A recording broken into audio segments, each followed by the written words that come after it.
Hi, my name is Tom and you are at level 29 in mastering Einstein's Special Relativity.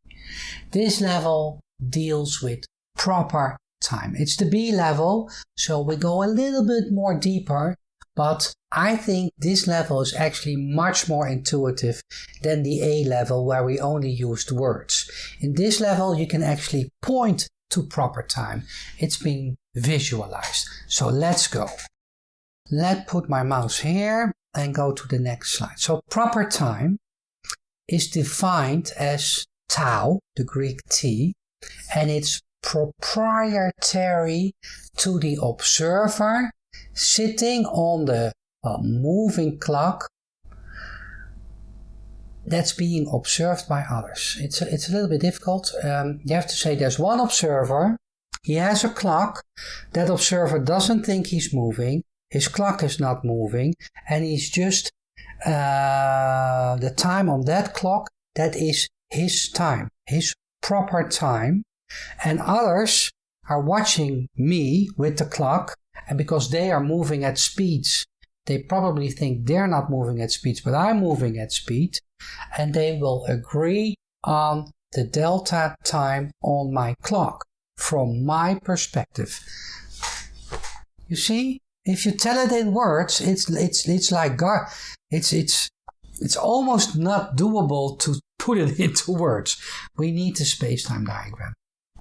So it's the shortest delta time between two events at the location of the events where the action is. Other people will measure a different delta t between two events when they are not there where the events actually happen.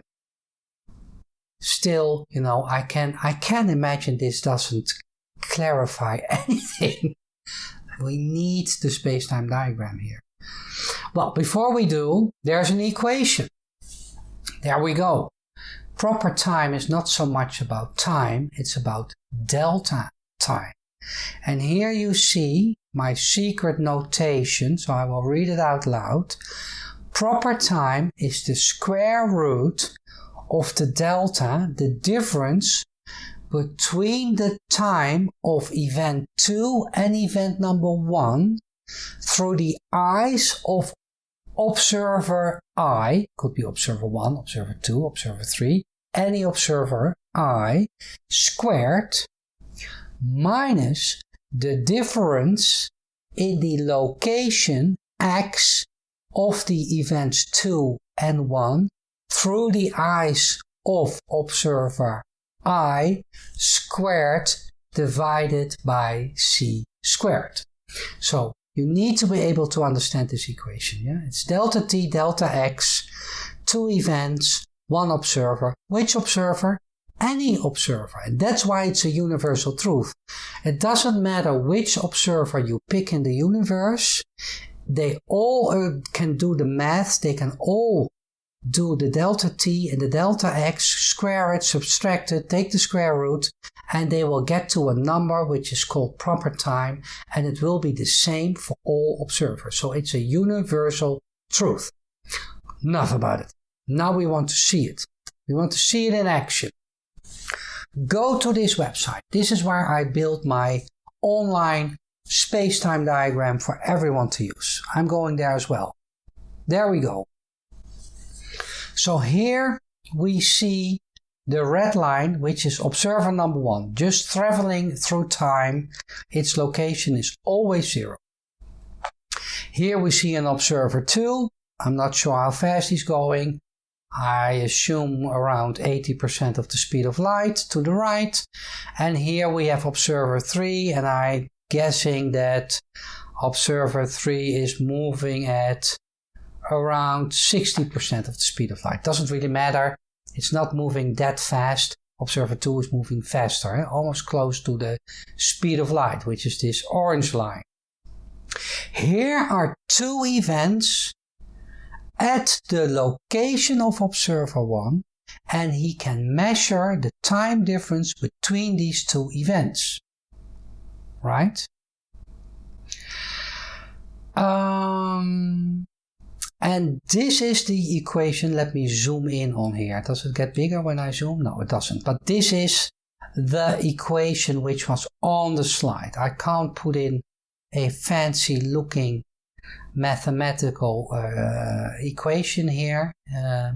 But it's the square root of the delta CT squared minus delta X squared. And you can calculate. And in this case, let me zoom in here again. In this case, it's 10. This is 10.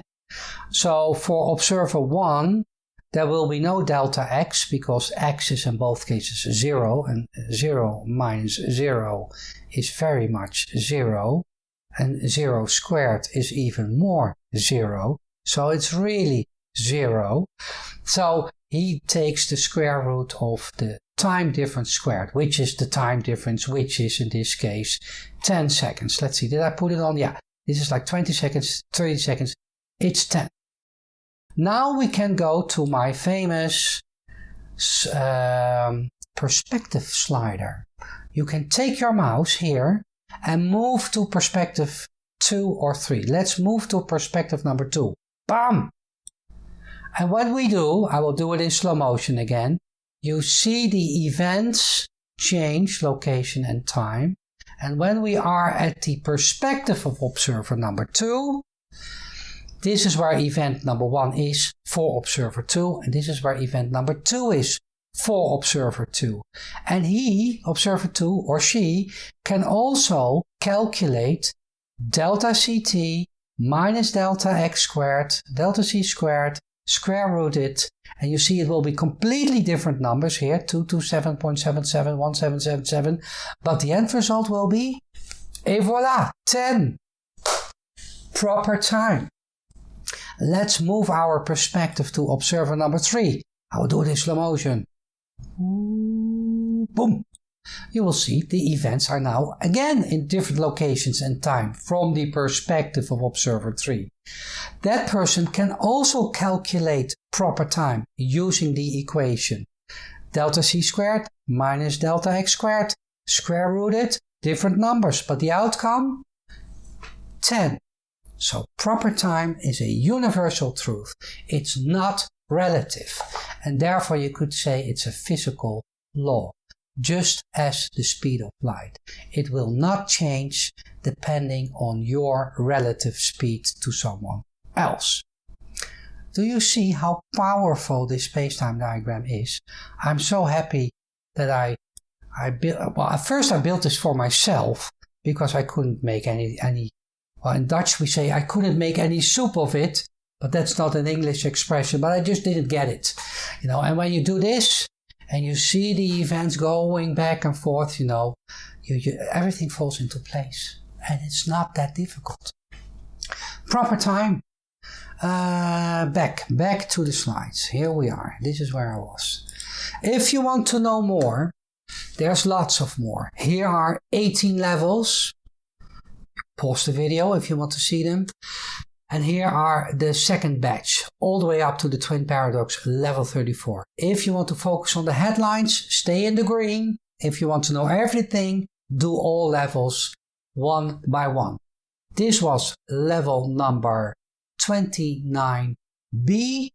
In the next level, we will do proper time. We will derive the equation for proper time. And then you will find out that v, the velocity, just drops from the equations, and therefore we discovered a universal truth. If you are curious, I hope you are. I hope to see you there. Thank you for watching.